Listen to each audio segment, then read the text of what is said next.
하나님의 말씀 아가서 8장 7절 보시겠습니다.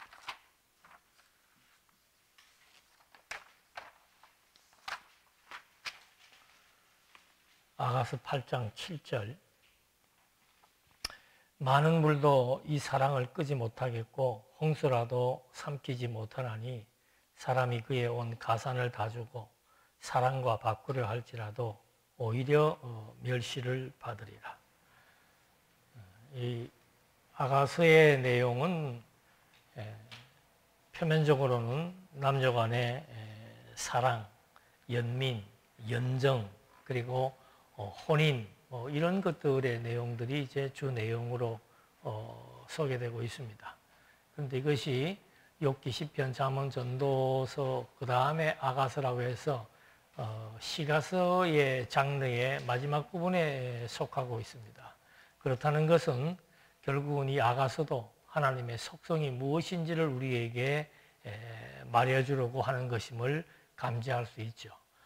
그런데 그 하나님의 속성을 남녀 간의 사랑의 관계를 통해서 한번 우리에게 이 하나님이 우리에게 주시는 사랑이라고 하는 것이 신랑과 신부의 관계를 통해서 그 사랑이 가지고 있는 성질이 어떤 것인지 그런 것들을 우리에게 1차적으로 확인을 시켜줍니다. 그리고 그런 내용들에 대한 신학적 의미는 그냥 한마디로 말하면은 이 아가서의 신학적 의미는 그냥 교회론이에요. 많은 사람들이 이제 이걸 뭐 남녀 간의 표면적인 것이 남녀 간의 사랑의 관계에 대한 얘기이기 때문에 그런 것에 너무 치우쳐서 해석하기도 하고 거기에서 묻는 경우도 있습니다만은 역사적으로는 이런 그 솔로몬이 가장 아름다운 노래를 표현하면서 이것은 사랑을 통한 하나님의 그 절대성, 사랑이 가지고 있는 그런 그 성질 이런 것들을 통해서 하나님이 정말 절대적인 존재로 살아계신다는 사실을 확인시켜주고 이것이 그리스도와 관련되어질 때는 어떤 의미가 있는가?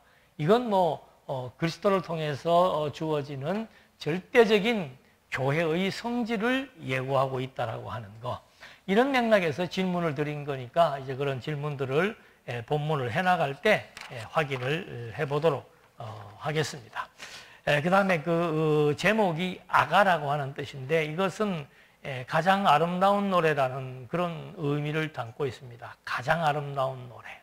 세상에서, 성경에서 가장 아름다운 노래다. 이것이 이제 아가라는 뜻인데, 중요한 것은 왜 그것이 아름다운 노래인가?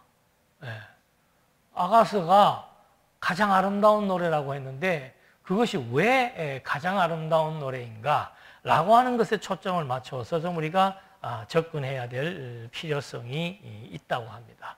그리고 이제 이것은 여기서도 나와 있는 대로 사랑에 대한 이제 효능을 설명해 주고 있는데 첫 번째는 그 사랑, 남녀 간의 솔로몬이 노래한 그 연인 간의 사랑, 이것은 발전해서 결국은 부부가 되는데 그 사랑이 가지고 있는 효능의 첫 번째는 신분을 초월한다는 겁니다. 도대체 이게 뭐냐? 이제 우리가 에스더 할 때 보면은 그 아수에로 왕의 왕비가 이제 유대인이 왕비가 되는 이제 그런 놀라운 신분 변화를 봤습니다만은 여기는 그 이 술람미라고 하는 이 이름도 이제 여러 의미가 있습니다. 이제 그건 그때 가서 말씀을 드리고 일단 이것이 왜 신분과 관련이 있나 하면은 이 솔로몬이 사랑한 여자가 뭐 다른 지역에 있던 왕이나 뭐 내각의 딸이나 뭐 이런 게 아니고 솔로몬이 가지고 있는 포도원, 그 포도원에서 농사를 짓는 그런 그 수넴 지역의 술람미라고 하는 그 하나의 지역 이름이라고도 말하기도 하고 아니면 뭐 술람미 지역의 여자라고 말하기도 하고 이렇게 뭐 여러 가지 의견이 분분합니다만은 하여튼 간에 솔로몬이 사랑한 여자는 자기 밭에 와서 일하고 있는 시골 처녀다. 그런 거예요. 그 시골 처녀가 뭐가 되는 겁니까? 왕비가 되는 이런 이제 아주 그 반전의 드라마와 같은 그런 얘기입니다. 두 번째는 그 서로가 서로에게 하는 그 표현들, 뭐 가장 절대적인 존재다. 이 세상에 방금 읽어드린 말씀대로 뭐 어떤 위험과 고난과 또는 어떤 가치와도 바꿀 수 없는 절대적인 가치를 지니고 있다.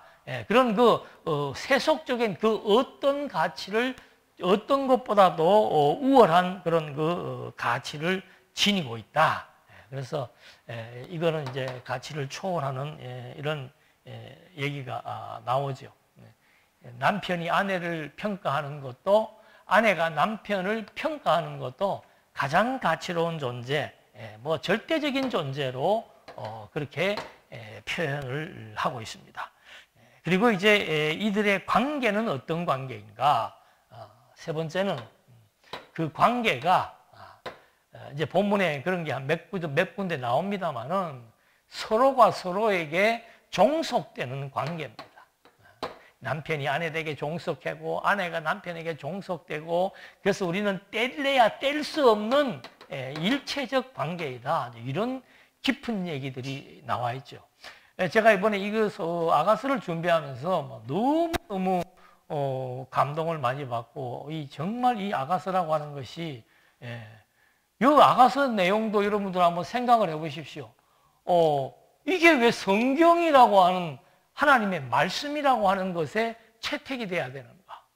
그냥 뭐 솔로몬이 뭐 이렇게 노래 불렀던 사랑의 노래가 성경에 들어가야 되나? 그리고 뭐 남녀간의 사랑을 노래하는 게 그 하나님의 살아계신 존재를 확정하는 그 성경에 채택이 돼야 되나?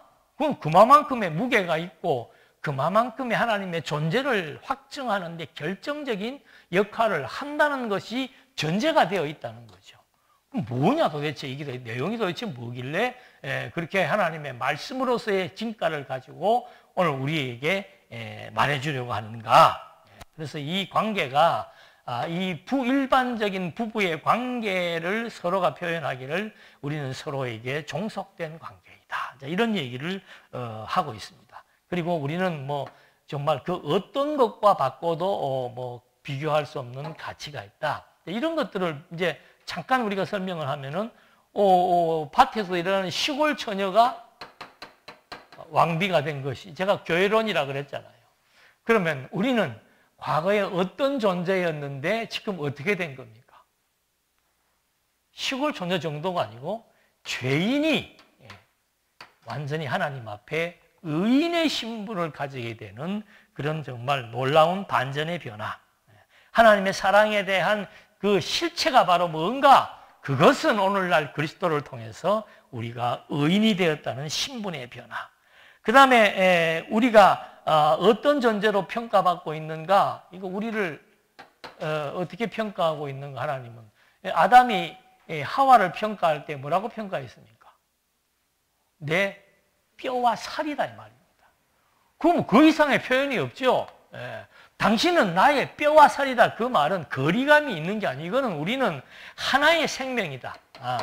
부부가 우리는 동반자라고 하는 것은 나와 네가 같은 길을 간다는 의미지만 지금 이 성경이 말하는 부부의 가치라고 하는 것은 절대적인데 생명이 하나다. 일체적 관계라고 하는 사실을 강조하고 있습니다. 그래서 이것이 바로 뭐 요즘 여러분들이 로마서 공부하고 있습니다만은 그리스도와 우리가 어떤 관계예요? 서로 연합되어 있다. 한 생명으로 연합되어 있다. 뭐 이런 정도의 절대적 생명보다 귀한 건 없잖아요. 그래서 가장 절대적인 가치. 그리고 이거 일체라고 하는 것이 남과 여의 일체적 관계를 초월하는 이거는 뭐 영원한 생명의 일체적 관계. 이런 식으로 이제 접근을 해 들어가 보니까 정말 아가서 자체에는 하나님이라는 단어가 하나도 없습니다. 에스더에도 하나님이라는 단어를 하나도 쓰지 않았습니다. 그러나 에스더는 이스라엘의 역사 속에 나타난 내용이기 때문에 어느 정도 접근하기가 쉽지만 아가서는 뭐 솔로몬이 비록 왕이라 하더라도 자기가 그냥 꿈속에서 꿈꾼 그 사랑의 노래를 이 세상에서 가장 아름다운 노래다 그렇게 표현하고 그거를 성경으로 채택했다라고 하는 것에 대해서는 어떤 충분한 근거가 있을 것이다. 그래서 제가 이제 다음 주일부터는 아가서를 이제 1장에서 이제 본문 내용들을 자세하게 강의를 좀 하려고 너무 좀 이렇게 치밀하게 설명을 좀 해야 되겠다. 이거 하다 보니까 1시간에 이렇게 해서 물론 뭐 1시간을 요약해서 하는 강의입니다만은 좀 더 집중적으로 해야 될 필요가 있겠다. 이제 그런 생각을 하게 됐습니다. 그래서 그 여기 나와 있는 이제 구성에도 보면은 뭐 전부 연인이라고 하는 것이 뭐 화두가 되죠. 연인이 서로 사랑하며 그리워하고 있다가 그들이 결국에 만나서 결혼을 하고 그리고는 또 한번 잠깐 헤어지게 되는 거예요. 결혼하고 나서 여자가 또 남편한테 소홀히 하니까 남편이 그냥 떠나간 거예요. 그거 찾으러 간다고 난리를 치다가 이제 정말 다시 극복을 하고 어려움을 서로 나는 이런 거 보면서 막 그 주석 같은 데 보면은 뭐 우리의 그 부부의 관계 이런 어려움과 위기를 어떻게 극복할 것인가 뭐 이런 식에다 관심을 맞추는데 지금 성경을 이 아가서를 성경으로 채택한 하나님의 관점은 그런 게 아니에요.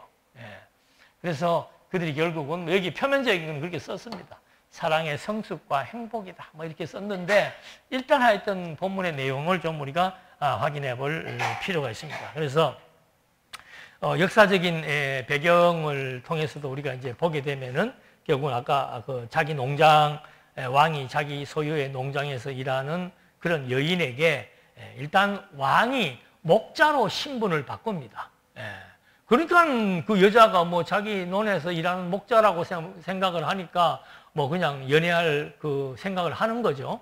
그래서 목자로 위장해서 찾아오는 것으로 이제 시작되는 하나의 사랑의 오페라입니다. 이 내용들이 보면은요, 남자가 뭐 여자를 찾는 데 대한 절규 또는 여자의 아름다움을 노래하면은 그 다음에 바로 또 여자가 그걸 받아가지고 남자의 멋있는 모습, 사랑의 농도를 노래하고 서로 계속 남자가 주거니 받거니 하는 오페라와 같은 그런 형식으로 이것이 기록되어 있다는 거죠. 맛만 보여드리면은 왕이 목자로 위장을 해서 밭에 있는 여인에게 접근했을 때 그 여인이 남자를 보고 반해가지고 그냥 서로 연모하다가 사랑한다라고 하는 거. 예수님이 하나님의 아들 그리스도가 어떻게 위장을 한 거예요? 여자로 표현을 한다면은 인간의 몸으로 이 땅에 와서 우리에게 바로 보여지는 그런 접근성을 가지고 있는 겁니다. 그렇게 해서 와서 우리를 당신이 일방적으로 이제 사랑해서 자기의 신부로 삼는 그게 교회지요. 이런 개념들로 자세하게 설명되고 전개된다라고 하는 거. 그래서 먼저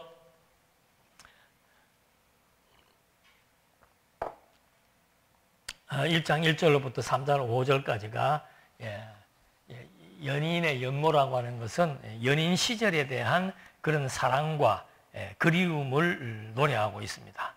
그래서 솔로몬이 지은 그 책인데 솔로몬이 이제 중간에 그런 내용들이 나옵니다만은 이것을 지을 때가 왕비가 60명, 후궁이 80명. 그러니까 솔로몬이 왕위에 올라간 초기에 해당되는 거죠. 그러니까 나중에는 뭐 1000명이나 됐다고 그러는데 이 정도 되는 거 보니까 초기인데 초기에 이제 그런 시골 술라미 지역의 여자를 사랑한 그런 내용들로 전개가 됩니다. 그래서 그런 그 왕이 목자로 변신해서 나타났을 때 처음에 그 고백입니다. 연인들의 고백인데 아름다운 그 목자의 사랑에 감동해서 하는 그 고백이 뭔가 하면은 1장 2절에 내게 입맞추기를 원하니 내 사랑이 포도주보다 나음이니라. 뭐 서로 포도주라고 얘기해요. 그러면서 여인이 솔로몬의 입맞춤을 요구하고 있다. 그 이유는 뭔가? 너의 사랑이 포도주보다 낫기 때문이다. 그러니까 남자에 대한 그 아름다운 사랑을 확인하게 되면은 입맞추고 싶다는 거죠. 그런 것처럼 이거 역시도 그리스도에 대한 사랑 확인, 이건 뭐 우리 기독교에 있어서, 교회론에 있어서 굉장히 중요한 얘기입니다. 제가 이제 본론으로 본문 내용을 하나씩 강의할 때는 이제 그 사랑에 대한 어떤 기원이나 사랑에 대한 역사적인 변천 이런 걸 다 얘기하겠습니다만은, 이 뭐 구약 성경 전체가 하나로 압축하면 뭐라고 그랬습니까? 위로는 하나님을 사랑하고 아래로는 이웃을 내 몸처럼 사랑해라. 뭐 그게 다예요. 그러니까 이 구약에서 말하는 하나님 사랑과 이웃 사랑의 의미는 신약에서 그리스도를 통해서 하나님의 사랑이 어떻게 표현되고 이 이웃에게 표현된 그리스도의 사랑이 무엇인지를 밝혀주고 있는 것과 똑같은 거죠. 그래서 먼저 처음부터 등장하는 이 서막의 내용 역시도 그 멋있고 아름답고 영광스러운 남자를 발견한 여자의 사랑 고백, 그건 뭐 다른 것 없습니다. 우리도 마찬가지예요. 그리스도의 존재를 확인하고 그리스도의 그 사랑이 나를 향하고 있다는 사실을 깨닫게 되었을 때 이 세상의 그 어떤 달콤한 사랑보다 존귀하다는 사실을 확인시켜주는 것과 똑같은 얘기죠. 그러면서 이제 그 사랑 고백을 여인이 하니까 신랑이 뭘 주는 겁니까? 표면적인 내용들은 일상적인 남녀 간의 관계에 있을 법한 내용들로 다 연출되고 있는 겁니다. 남자가 나타났을 때 남자가 사랑을 고백하니까 여자가 그냥 남자하고 바로 그냥 입맞추, 요즘 현대 여성하고 비슷한 것 같아요. 입맞추자고 고백을 하니까 남자가 선물을 약속하는 겁니다. 그 선물 약속이 1장 11절에 나오는데 재밌어요. 우리가 너를 위하여 금사슬에 은을 박아 만들리라. 우리라고 하는 건 남편 주변에 있는 모든 사람들이 같이 공감하고 있다는 뜻이에요. 너희를 위하여 금사슬에 은을 박아 만들게, 가장 좋은 보화, 가장 좋은 액세서리를 선물하겠다라고 하는 그런 얘기를 해주는 거죠. 그 그리스도의 사랑에 대한 고백을 여인이 하고, 그렇죠. 그 다음에 남편이 그 여인의 고백에 화답할 때 가장 존귀한 그런 1장 11절 보화와 같은 선물을 주겠다. 여러분은 그리스도로부터 무슨 선물을 받았어요? 네? 받은 거 없는데요. 여기는 우리는 이게 더 좋죠. 금에다가 은을 박아가지고 이거 뭐 하나 뭐 줬으면 그건 평생 안 잊을 건데, 성경에 무슨 선물을 줬다 그래요? 생명의 뭐? 멸류관. 여러분, 우리 경주 가면은 그 신라시대의 왕들이 썼던 관 있잖아요. 그거의 멸류관이에요. 쉽게 얘기하면. 그게 관이에요. 근데 그 관을 생명력을 불어넣은 멸류관이다. 볼품없는, 뭐 이 땅에서 우리 인간은 뭐 어떤 사회적인 신분 뭐 말할 것도 없지만 그냥 우리는 죄인이에요. 아무도 가까이 하고 싶지 않은 죄인. 같은 동네에 살고 싶지 않은 죄인.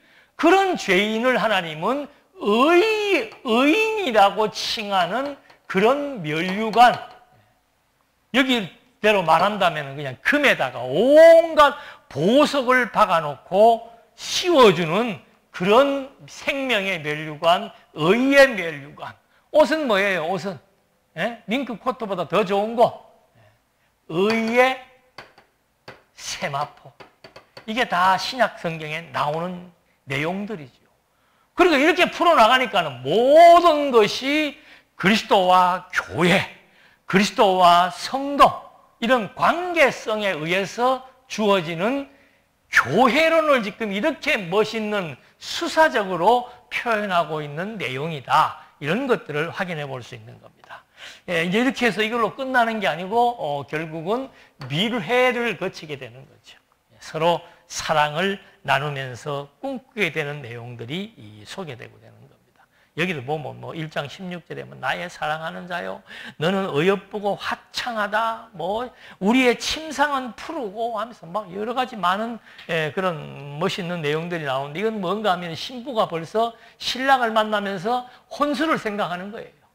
당신이 내게 가져올 그 혼수, 가장 좋은 혼수를 나는 원하고 있다. 그러니까 신랑도 그걸 눈치채고는 막 내가 가져가는 혼수는 백향목의 들보요, 잣나무로 만든 이런 석가래 같은 엄청나게 멋있는 집과 침상들을 마련해서 너를 기다리겠다. 진짜로 솔로몬이 자기 왕궁을, 침소를 뭐로 지은 겁니까? 백향목과 석가래로 지은 거잖아요. 그런 이제 표현으로 화답을 하는 겁니다. 그게 얼마나 멋있어요. 여자가 막 남편에 대한 사랑 고백을 하면 남편은 그 자리에서 바로바로 또 화답을 하면서 거짓 수표를 남발하는 게 아니고 정말 이런 그 아름다운 연인들의 미래에 대한, 밀회에 대한 내용들이 소개가 이제 도입해서 설명이 된 겁니다. 그럼 서로 이렇게 좋으면 그 다음에 뭐 해야 돼요? 혼인해야 되죠. 그래서 그 혼인에 대한 약속과 기회, 기대에 대한 내용이 나오는데 여기에서 잠깐 이 여자가 남자를 잊어버리게 되는 겁니다. 두 번 잊어버려요. 결혼하고 잊어버리고 이렇게 뜨겁게 사랑하고 잊어버리는 겁니다. 그게 참 재밌어요. 이런 내용들이 보게 되면은. 그래서 그 잊어버리고 이제 잊어버리다가 결국에는 그 남자를 찾아 헤매는 그런 내용들이 소개가 됩니다. 그런데 이제 그 남편이, 남자가 그 여자를 만나게 되었을 때 하는 내용이 여자가 남자를 찾아다니면서 하는 내용이 내 사랑하는 자의 목소리구나. 보라, 그가 산에서 달리고 작은 산을 빨리 넘어오는구나 하면서 막 그를 찾아 헤매면서 그가 자기에게 찾아오기를 갈구하는 그런 내용을 소개하고 있는 겁니다. 거기에 대한 또 솔로몬의 고백은 그 안에 그 여자를 만나고 나서 나의 사랑, 나의 어여쁜 자여 일어나서 함께 가자 하면서 막 반복을 하는 겁니다. 바위 틈 낭떠러지 은밀한 곳에 있는 나의 비둘기야. 비둘기는 순결이죠. 내가 내 얼굴을 보게 하라 하면서 또 내 소리를 듣게 하라. 이렇게 애타게 서로가 서로를 이렇게 찾으면서 결국은 연합하게 되는 그런 내용이 나오는데 여기 그 2장 16절에도 보면은 일단 헤어졌다가 다시 만났을 때 하는 그 고백의 내용이 뭐냐? 그게 2장 16절에 보니까 이제 내 사랑하는 자는 내게 속하였고 나는 그에게 속하였다. 서로 종속된 관계, 서로가 서로에게 포로가 되어 있는 관계. 그러니까 그리스도와 우리의 관계라고 하는 이것은 어떻게 분리시킬 수 없는 관계. 이걸 이제 신약에서는 지체의 관계다. 그리스도는 우리의 머리요, 우리는 그의 몸이다. 그래서 머리와 지체의 관계로 말하는 것처럼 이렇게 여기에서 남녀의 관계가 서로가 서로에게 종속된 관계라고 하는 것을 설명을 합니다. 그러니까 신부가 이제는 정말 다시 함께 했으면 좋겠다. 연합했으면 좋겠다. 우리 이렇게 따로따로 살 것이 아니고 하면서 이제 그런 그 고백을 하는 내용으로 그 3장 2절에서는 방황하고 있는 모습을 소개하고 있고 3장 4절에서는 이제 이거는 이제 신랑이 남자가 얘기하는 거고 3장 4절에서는 여자가 하는 얘기입니다. 남자가 그 여자를 잃어버렸을 때의 심정을 토로하는 거예요. 내가 일어나서 성안을 돌아다니며 마음에 사랑하는 자를 거리에서나 큰 길에서나 찾으리라 하고 찾으나 만나지 못하였더라. 성안이라고 하는 것은 사람이 제일 많은 곳이에요.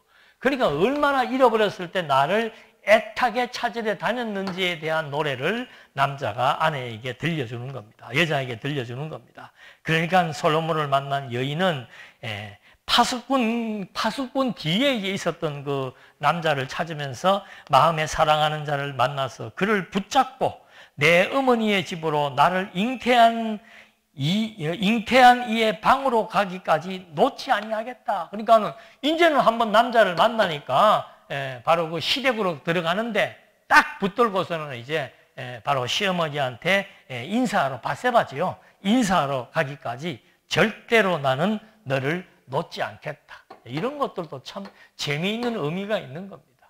서로 한번 우리가 이 교회도 보면은 하나님이 아담을 창조했을 때 얼마나 사랑했으면 자기의 형상을 따라 창조했고, 또 그 아담이 하나님께서 여자를 창조할 때는 아예 이 두 사람의 관계가 하나의 관계라고 하는 것을 알게 해주기 위해서 남자의 뼈를 통해서 여자를 창조해서 너는 내 뼈 중에 뼈요 살 중에 살이다.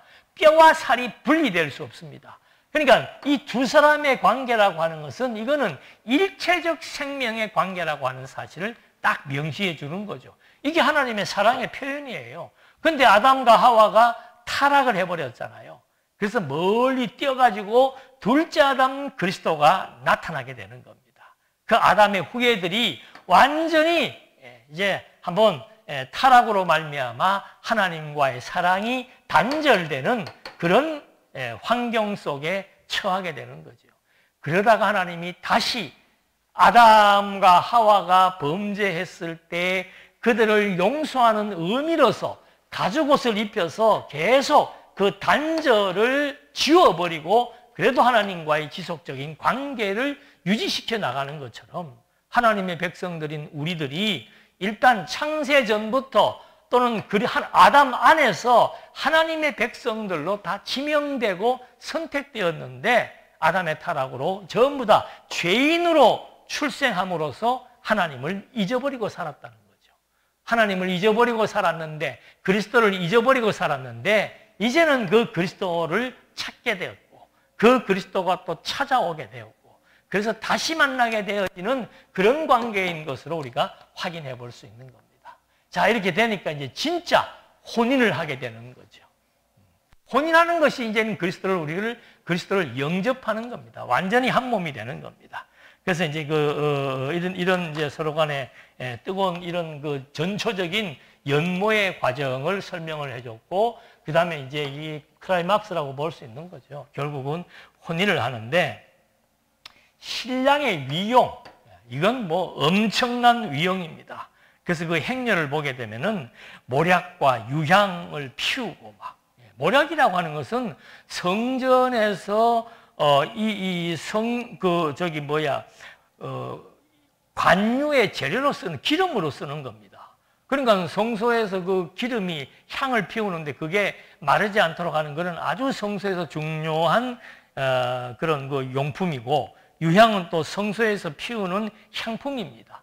기름을 바른다라고 할 때 이런 모략과 유향 이런 것들이 이제 사용되는데, 그런 것들로 막 이렇게 바르고 피우고 하면서 입성들을 한다는 거죠. 즉 신부를 맞이하러 온다라고 하는 겁니다.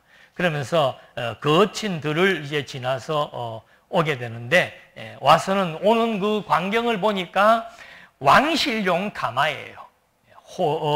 60명의 호위 무사가 그 가마를 둘러싸고 있고, 그 가마도 제작하는 쓰이는 재료들이 어마어마하겠죠.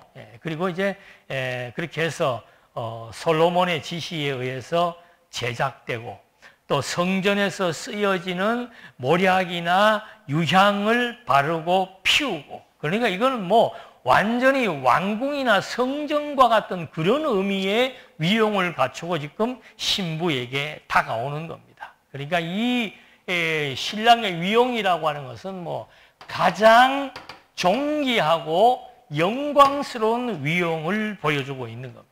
그리고는 이제 시온의 시민들을 초청하는 거예요. 시온은 예루살렘이죠. 예루살렘의 전 사람들이 하객으로 참여해서 증인이 되게 하는 그런 과정을 여기에서 이제 보여주고 있는 겁니다. 그리고 밧세바에게 데리고 갔을 때 밧세바가 이제 또 관을 씌워줌으로써 이제 이 혼인을 인증해주는 그런 내용들로 신랑의 위용과 화답을 여기에서 보여주고 있는 겁니다. 그런 다음에 이제 이 본문 내용에서 보면 아주 중요한 그런 내용들이 다 나오죠. 우리가 생각할 때 결혼식에 있는 하객들은 하객으로 끝나지만, 지금 여기에서 나오는 신랑과 신부가 만났을 때 온 예루살렘 시민들을 하객으로 부른 이유는 바로 뭔가 똑같아요. 우리가 그리스도의 신부가 되어서 새 성전에서, 새 예루살렘 성전에서 다시 혼인식을 치를 때 그때 천군 천사가 호위하고 하늘에 있는 모든 사람들이 증인이 되는 모습과 똑같은 내용들이죠. 그렇게 해서 이제 혼인을 하게 됩니다. 혼인을 하게 되는데 그 신부에 대한 자태를 4장 7절에서 나의 사랑하는 너는 어여쁘고 아무 흠이 없구나. 사실은 그 본문에 묘사되는 내용 보면은 막 타고 뭐예요? 밭에서 일하는 사람들 다 새까맣게 타잖아요. 타고 볼품 없는데 그걸 갖다가 신랑은 이제 완전히 흠이 없다고 말해주는 겁니다. 오늘 우리도 마찬가지죠. 죄인, 온 죄인과 흠투성인데 그리스도의 의가 우리를 덮어서 정말 그 본 모습은 타고 볼품이 없지만 그거를 가장 아름답게 화장을 시켜서 신부 화장을 시켰을 때 흠이 없는 그런 모습과 같이 오늘 그리스도께서 우리에게 세마포를 입혀주시고 그 다음에 의로 덮어주심으로 말미암아 아무런 흠이 없는 자로 인정해 주시는 칭의의 내용과 똑같은 거죠. 그래서 이런 과정들을 통해서 이제 서로 화답하고 그 다음에 잔치를 배설하는 그런 내용들이 이제 본론으로 전개가 되게 된 겁니다. 그리고 이제 마지막에는 또 무슨 얘기가 나오는가 하면은 여기서도 서로 미래를 즐기고 난 다음에 헤어졌지요. 여기도 마찬가지예요. 이렇게 혼인식을 치렀는데 이 안일에 빠진 신부가 신랑을 제때 영접하지 않은 겁니다. 그러니까 오늘 우리는 잘 이해가 한 집에 사니까 안 가지만은 그 당시에 그 시대에만 하더라도 왕비들이 뭐 여럿이 있잖아요. 후궁들도 많고 그러니까 항상 대기하고 있어야 되는 거예요. 그래야 신랑이 찾아갔을 때 왕이 찾아갔을 때 만날 수가 있는데 이 왕비는 그냥 정신을 못 차리고 맨날 자리를 비우고 하다가 신랑이 몇 번 찾아갔는데 만나지 못해가지고 결국은 서로 잠시 순간적으로 신랑이 떠나버리게 되는 거죠. 그러다가 이제 5장 8절에 보면은 그제야 정신을 차리고 신랑을 찾아다니는 겁니다. 그래서 막 신랑을 찾아다니다가 봉변을 당하고 도시 여인들에게 가서는 또 신랑의 매력을 막 고백을 하면서 좀 어디 있는지 찾아달라. 혹시 보게 되면 내가 상사병이 났다고 전해달라. 막 그런 고통에 대한 것을 신랑을 잃어버린 자의 고통을 절규하고 있는 거죠. 그러니까 신학적으로 보게 되면은 첫 번째 헤어짐이라고 하는 것은 타락으로 말미암아 이 하나님과의 관계가 단절되었다는 의미가 되고 두 번째는 이제 혼인을 한 거예요. 그리스도의 지체가 되고 교회가 되었는데 두 번째는 뭡니까? 탕자에 대한 비유를 설명해 주고 있는 거죠. 아내가 되었음에도 불구하고 남편을 소홀히 하다가 남편을 잃어버리는 거. 그리스도인이라고 하지만은 그리스도가 내 삶의 중심에서 떠나버리는 그 탕자지요. 그런 생활이라고 하는 것은 탕자의 삶이라고 하는 것은 정말 마지막 가서는 고통과 탄식과 절규밖에 없는 거예요. 그냥 그리스도를 섬기고 사는 사람들은 그게 뭔지를 잘 모르죠. 그냥 늘 사랑만 받고 사는 사람은 그 사랑이 어떤 사랑인지 깊이를 측량할 수가 없는 겁니다. 그래서 하나님께서도 항상 섭리에 나가실 때마다 이 고난과 시련이라고 하는 걸 통해서 하나님의 사랑의 감격을 깨닫게 해주는 것처럼 지금 이 신랑과 신부의 결혼한 지 얼마 됐다고 그새 또 신랑의 사랑을 잊어버리고 세속을 향해서 쫓아다니는 그 마지막 결과로 주어지는 그 탕자의 모습. 예수님이 누가복음에서만 나타나 있는 탕자의 모습과 똑같은 거예요. 세속이 좋아서, 세상이 좋아서 보이는 쾌락과 욕망을 추구하기 위해서 단절된 신랑과 단절된 삶을 살아가는 모습의 심리적인 상태가 어떤 것인가? 그건 정말 답답하고 암울하고 뭐 여러분 우리가 여러 가지 많은 어려움들을 겪게 되면 막 불안하고 초조하고 위기의식을 느끼고 탄식하잖아요. 그것 자체가 내 마음이 지금 그리스도가, 신랑 되신 그리스도가 나를 지배하고 있지 않기 때문에 그런 생각과 마음이 드는 거예요. 그러니까 탕자는 뭐 교회 열심히 안 나오는 것 그런 개념의 탕자가 아니고 지금 내가 이렇게 신앙생활을 하면서도 내 마음에 자꾸 이렇게 호황된 생각이 들고 허세가 드러나기 시작을 하고 뭔가 주어진 현실의 만족감보다는 불안과 초조와 막 이런 뭐 두려움과 이런 것들이 나를 엄습하게 된다면은 또 주어진 것에 만족하지 못하고 주어지지 못한 것이 나를 만족하게 할 것이라고 생각하는 그런 잘못된 사상이나 생각들이 이게 결국은 탕자와 같은 거죠. 그건 막 바로 육체적인 고통과 직결되는 거예요. 심리적인, 정신적인, 육체적인 그런 모든 고통을 산출시키는 그것이 바로 신랑을 잃어버린 자가 갖게 되는 그런 절규라 이 말입니다. 그런 절규를 이제 하게 되고 신부가 계속해서 신랑에 대한 그 아름다움을 나중에야 이제 깨닫게 되는 거죠. 그러니까 뭐 탕자 비유하고 똑같아요. 아버지 집이 좋은 거는 돈 쓰고 돌아다닐 때는 모르잖아요. 돼지우리간에 가서 그 짐승이 먹는 그 열매, 돼지는 유대인들이 혐오하는 동물이에요. 우리는 쥐를 혐오하듯이 그런 돼지가 먹는 열매를 먹고 있는 그런 바닥에 추락되었을 때라야 내 아버지가 좋은 아버지구나. 내 아버지의 집이 좋은 집이구나 라고 하는 것을 깨닫는 것과 똑같은 거죠. 어떻게 여기에서 이런 내용들이 나오는지 나는 그 이유를 잘 모르겠더라고요.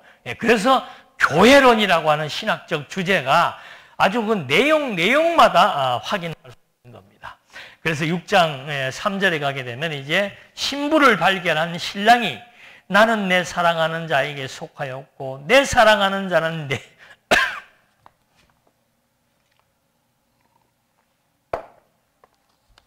아까 2장에서 그게 나왔죠. 좋은 관계였을 때 그런 고백을 했습니다. 그 다음 여기에서 헤어졌다가 다시 만나게 된 그 신부를 보고 하는 말입니다. 우리가 어떻게 헤어질 수 있느냐 이 말입니다. 그건 있을 수가 없다. 나는 당신에게 속하였고 당신은 나에게 속했는데 6장 3절이죠. 어떻게 우리가 헤어질 수가 있겠는가 하면서 나의 모든 사랑은 내가 완전히 사랑하는 자는 하나밖에 없다. 술람미에게만 집중된 사랑이라고 하는 사실을 말해주고 있는 거죠.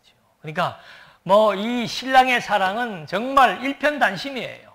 한 여자만 관심을 갖는 것, 이것이 아가서에 나와 있다라고 하는 것은 신랑 되신 그리스도가 이 피조 세계에 엄청나게 많은 사람과 많은 가치들이 있지만 그 중에 가장 가치로운 존재, 그거는 당신의 몸인 교회밖에 없단 말입니다.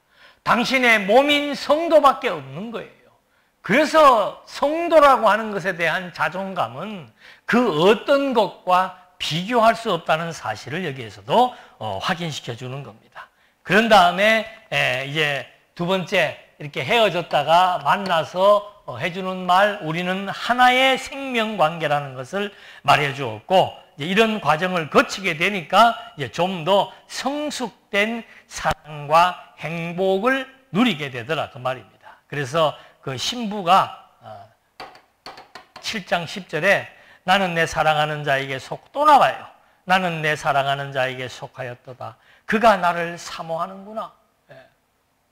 신부가 신랑의 고백을 듣고 신부가 또 이제 고백을 하는 겁니다. 진짜구나. 나는 당신에게 매여 있구나. 당신은 나를 잊어버렸을 때 나만 생각했구나. 나는 당신을 찾기 위해 온갖 어려움을 다 헤치고 여기까지 왔노라. 똑같은 얘기들이죠.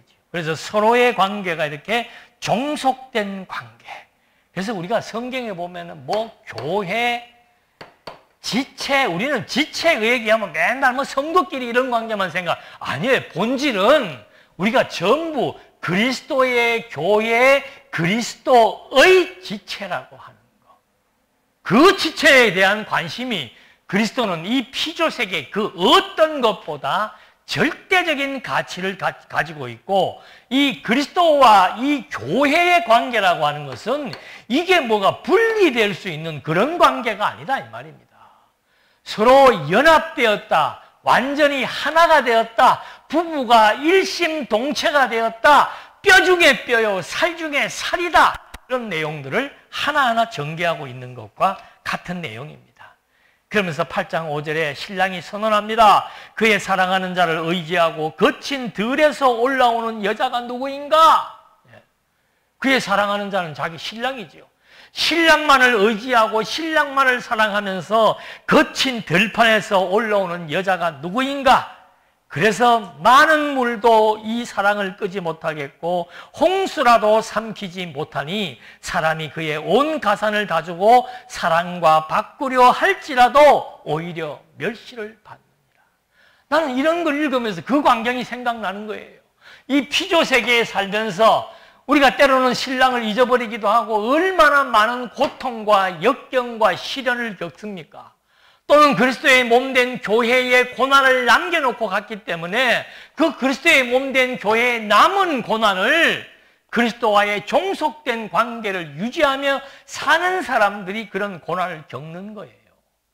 그리고 이 땅에서 수고를 다한 후에 하나님의 나라에 갔을 때 그가 사랑하는 자를 의지하고 거친 들에서 올라오는구나라고 그리스도인 신랑이신 그리스도가 당신을 찾아온 우리들에게 외치는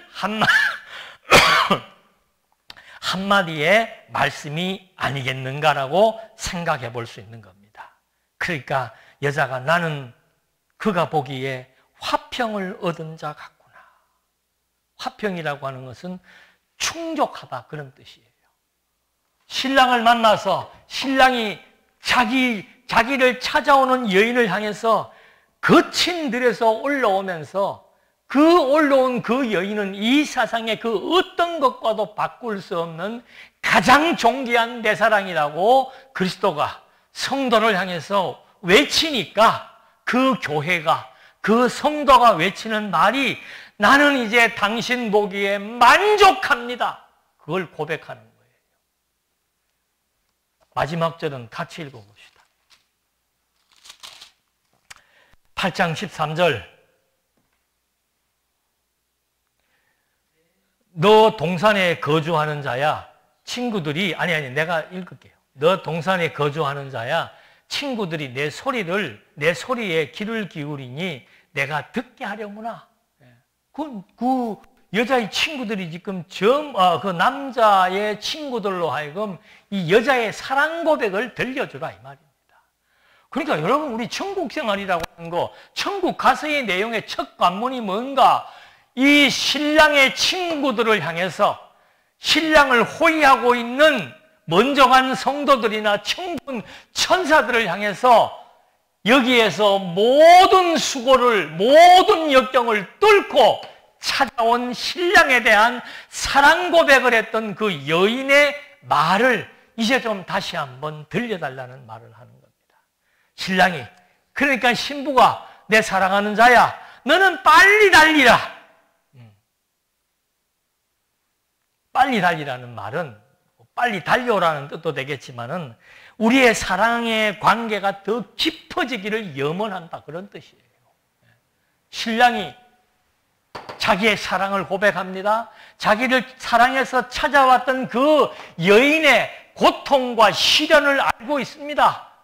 그러면서 이제 나는 당신의 고백에 의해서 정말로 충족하고 만족합니다 하니까 그 신부는 다시 한번 내 사랑하는 자야 너는 빨리 달려서 향기로운 산 위에 있는 노루와도 같고 어린 사슴과도 같더라. 얼마나 용맹 있고 얼마나 힘있게 자기를 향해서 달려오는지에 대한 고백들을 해주고 있는 거죠.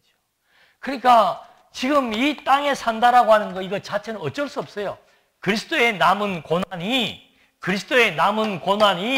교회에 있기 때문에 교회 잠깐 그리스도와의 관계가 소원해진 탕자든지 그리스도를 열심히 섬기며 살아가는 사람이든지 이 땅 위에 주어진 시간의 기간은 누구든지 전부 고난의 시간입니다. 그러면 이 고난을 어떻게 견딜 수 있는가? 사랑으로 견디는 거죠. 신부는 신랑의 사랑의 확증을 가지고 견디어내는 것이고, 신랑은 이 신부가 빨리 오기를 기다리고 있는 것이고, 마지막 장면은 재회예요. 우리는 이미 그리스도의 신부가 된 거란 말입니다. 그러나 잠시 지금 주어진 기간 동안 헤어져 있는 거예요. 그러나 반드시 우리는 재회한다는 거죠. 반드시 만나게 되었다는 겁니다. 그래서 요한계시록에 보면은 그 만남의 장면을 새 예루살렘에 그 성이 내려온다고 표현을 하고 있습니다. 그리고 그 만남의 준비를 지금 이미 하나님과 그리스도 천군 천사들이 준비하고 기다리고 있잖아요. 제가 어제도 너무 가까웠던 장로님 한 분 돌아가셔서 거기 그냥 새벽에 갔다가 내려왔는데, 먼저 가신 분들 여기 다 지금 기다리고 있는 겁니다. 그 무슨 의미가 있는 건가? 이 세계는 반드시 끝이 있습니다. 우리 지난주에 했잖아요. 이 세계가 허망하고 허무한 이유는 뭔가? 끝이 있다는 거예요. 끝이 있다는 거. 피조세계 전체가 끝이 있다는 거라 이 말입니다. 근데 신랑이 약속을 해준 겁니다. 뭐라고 약속을 해줬는가? 계시록 그 22장 20절 그 나오죠. 내가 진실로 속히 오리라 약속을 한 거예요.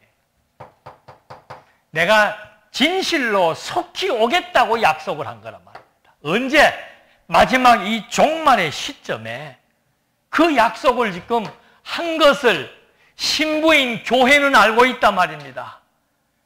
그러니까 마지막에 신랑이 자기의 사랑을 소개하니까 신부가 그 사랑에 충족되어 빨리 달리라고 말했던 것처럼 내가 너희에게 속히 오겠다고 신랑이 약속하니까 신부의 화답이 아멘 주 예수여 오시옵소서.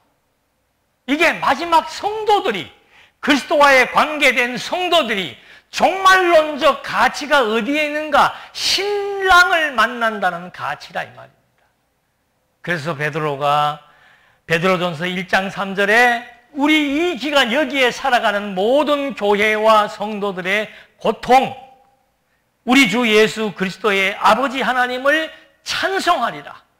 고통스럽지만 우리 주 예수 그리스도의 아버지 하나님을 찬송한다. 왜?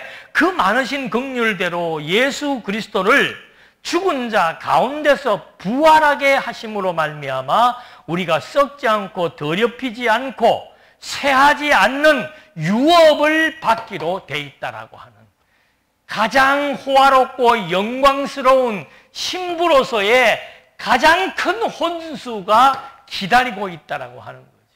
그래서 초대교회 성도들도 그 엄청난 시련 앞에서 그리스도의 남은 고난이 주어졌다는 그 고난의 가치를 알기 때문에 하늘에 산 소망을 두고 또 그리스도를 만나기 위한 그 시점에 대한 모든 가치를 부여하면서 내가 속히 오리라고 약속하신 그리스도의 그 음성을 잊어버리지 않고 그 소리가 지금도 심장을 꿰뚫을 때 주 예수여 어서 오시옵소서. 이것이 우리 삶의 가치고 아가서가 들려주는 절대적인 그리스도의 사랑에 대한 관계가 무엇인지를 다시 한 번 더 확증시켜주는 내용으로 확인해 본 것입니다. 기도하시겠습니다. 이 세상에 가장 고결한 것은 사랑입니다. 그것은 부모와 자식 간의 사랑일 수도 있고 친구와의 관계의 사랑일 수도 있고 부부 간의 사랑일 수도 있습니다. 그러나 피조물인지라 이 세상에 주어지는 모든 사랑은 한계가 있고 또 이별할 때가 있고 또 때로는 미워할 때가 있지만 그리스도의 사랑은 한 번 맺은 사랑은 영원히 변치 않는 사랑이며 영원한 생명에 의해서 존재하는 사랑이며 헤어질 수 없는 생명으로 하나 된 종속된 일체적 관계로서의 사랑이라고 하는 사실을 우리가 또 한 번 깨닫습니다. 하나님께서 베풀어 주신 그리스도의 사랑이 오늘 우리가 거부하거나 우리가 외면할 수 없는 사랑임을 또 한 번 확인해 보면서 그 사랑은 일방적이었습니다. 그 사랑은 절대적이었습니다. 그 사랑은 변치 않는 사랑이라고 하는 사실을 또 한 번 확인하며 오늘 주어지는 이 땅 위에서의 시련과 고난을 넉넉히 견디며 이기며 주 예수여 오시옵소서 고백하며 살아갈 수 있도록 인도해 주시옵소서. 예수님의 이름으로 기도드립니다. 아멘.